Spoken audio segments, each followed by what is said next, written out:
Well, if you've been watching these videos every week through the season, first of all, thank you very much for doing that. I appreciate it. Secondly, you would have heard me say right here last week that the Ontario Hockey League set a very dangerous precedent when it walked back its Bounty Gate suspensions in Sudbury. I won't go into the details. You can watch last week's video if you want to.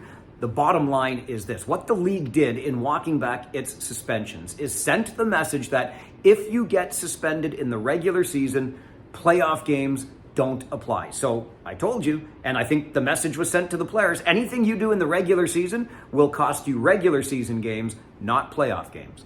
Here we are. Trent Swick of the Kitchener Rangers gets a 5-game suspension with 2 regular season games to go. So based on the very recent precedent, we know how this works, right? Trent Swick serves 2 games this regular season, the final 2, and then 3 games to start the next regular season. He comes back and plays the entire playoffs just like the players in Sudbury. Nope, not in the Ontario Hockey League. Precedent doesn't matter, or we forget really quickly. And before you start in on me or adding me all over the place, it's not just because this is a Kitchener Ranger. Yes, I'm the broadcaster for the Kitchener Rangers. It just so happens that a Ranger was the next player suspended. And let's be honest about that, okay? Trent Swick deserved to be suspended for what he did. He knows that. Everybody knows that he deserved the suspension. What doesn't make sense is that he has to serve playoff games when the other players just recently had their playoff games removed from their suspensions. And that's not the only inconsistency in this case. If you haven't seen what happened, you can check it out on my Twitter at Farwell_OHL. Max Nemesnikov of the Guelph Storm levels Rangers rookie defenseman Cameron Reid with a big hit. Reid injured, leaves the game in the first period, does not come back. Was the hit a dirty hit? Some people think so. Some people see it otherwise. Not really the point. Trent Swick comes in like a bat out of Hades and starts beating on Max Nemesnikov, who had zero interest in engaging in a fight and didn't throw any punches himself. That's fine. Again, what Swick did, emotional, heat of the moment. We know the code, right? You got to come to the defense of a teammate. What Swick did was a suspendable offense.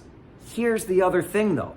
10 days earlier, during a Rangers-Knights game, the same thing happened when Jackson Edward of the London Knights beat on Adrian Misiljevic of the Kitchener Rangers, and Misiljevic did not fight back. Edward got a 2-minute penalty for roughing and a game misconduct. Swick versus Nemesnikov got 5 for fighting and a game misconduct. Same situation, different penalty assessed in the game. Trent Swick gets a 5-game suspension. Jackson Edward gets no suspension. You can watch both videos for yourself at Farwell_OHL on Twitter. Jackson Edward gets 3 punches in on Adrian Misiljevic, who did not fight back. Trent Swick got 5 punches in on Max Nemesnikov. Is 4 the threshold of punches before roughing becomes fighting?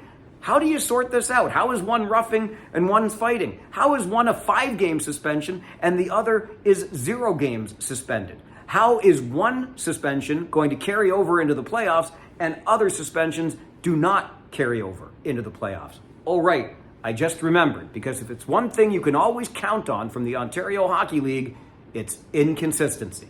I'm Farwell. It's Friday. We'll see you at the rink.